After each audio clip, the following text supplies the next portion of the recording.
Hello po sa inyong lahat mga ka-crypto. Ako po si Pinoy Crypto Trader at sa video na ito ay atin pong pag-uusapan ang isa na namang matinding usap-usapan dito sa community ng crypto, kung saan ay ito po yung muling nagpasiklab sa debate tungkol sa hinaharap ni XRP, sapagkat meron pong isang American College basketball analyst na si Ginoong Kelly Stewart, kung saan ay kilala rin bilang Kela in Vegas, ang nagbigay ng kanyang pabirong komento tungkol po sa posibilidad na umabot daw sa $100 na presyo itong si XRP. Pero ano nga bang ibig sabihin nito? Posible ba talagang marating ni XRP ang presyong ito? At ano po ang magiging epekto nito para sa atin bilang mga Pinoy crypto traders at investors ni XRP? Kaya yan po ang siyang ating aalamin sa video na ito. Pero bago po tayo magpatuloy, ay nais ko lamang po munang bigyang linaw ang aking disclaimer kung saan ang nilalaman po ng video na ito ay hindi po ito isang financial advice. For education and information purposes lamang po ang layunin nito. Ayan, para sa konteksto, ang Kansas State University ay kasalukuyang may financial challenge na kailangan pong tugunan. Upang mapanatili po ang kompetisyon sa collegiate athletics, kailangan po nilang madagdagan ang kanilang budget ng $20.5 million bago ang 2025 to 2026 academic year. Sa ngayon, ang kanilang athletic budget ay nasa $93.251 million.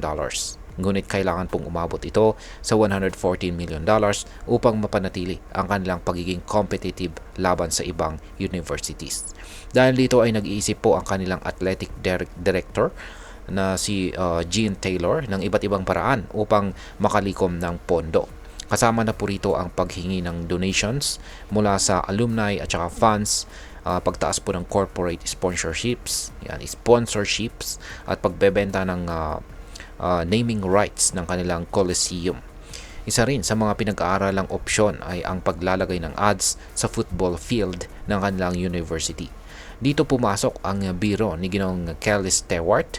Yan, nag-edit po siya ng isang larawan kung saan pinangalanan po ang football field bilang Kelly in Vegas Field, at pabirong sinabi kung umabot sa $100 sa XRP, may mga palatandaan.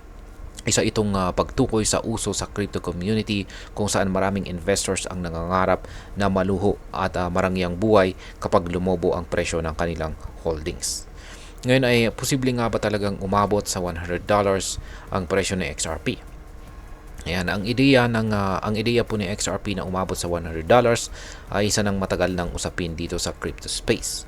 Ang ilan ay naniniwalang posible ito dahil sa iba't ibang bullish factors, kagaya po ng mas maraming kumpanyang gumagamit kay XRP sa kanilang financial transactions, mas maraming malalaking kumpanya at bangko ang nagiging interesado sa paggamit kay XRP.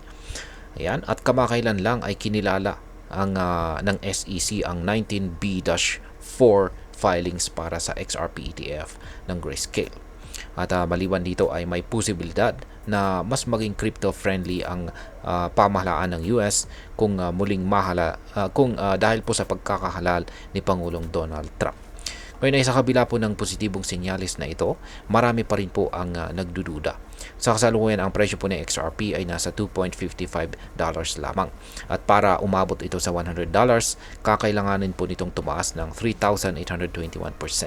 Sa ganitong presyo, ang market cap po ng XRP ay aabot sa $5.78 trillion.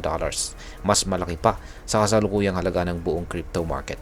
Ito ang dahilan kung bakit maraming eksperto ang nananatiling skeptical sa posibilidad na $100 na target. At ngayon ay ano naman ang maaaring maging epekto nito para sa atin bilang mga Pinoy crypto traders at investors ni XRP. Kung sakaling umabot nga sa $100 ang presyo ng XRP, ay siguradong malaki po ang magiging epekto nito para sa atin bilang mga investors at traders ni XRP. At ayan, meron pong mga ilang posibleng maging epekto nito para sa atin. Yan, ang mga Pinoy na nag-hold kay XRP ay syempre maaring kumita ng napakalanging halaga kung maabot nito ang triple-digit price target. Pangalawa ay dahil po sa malaking kita na maaring makuha, maari pong dumami ang mga Pinoy na magsisimulang mag-invest sa crypto. Pangatlo ay posible pong mas higpitan ng gobyerno ang mga regulasyon sa crypto upang maiwasan ang fraud at saka scams. At ang panghuli ay kung magiging matagumpay po si XRP, maaaring mas maraming negosyo dito sa Pilipinas ang gagamit ng XRP sa kanilang mga transactions. At ayan, bilang panghuli ay ano naman ang aking masasabi tungkol dito.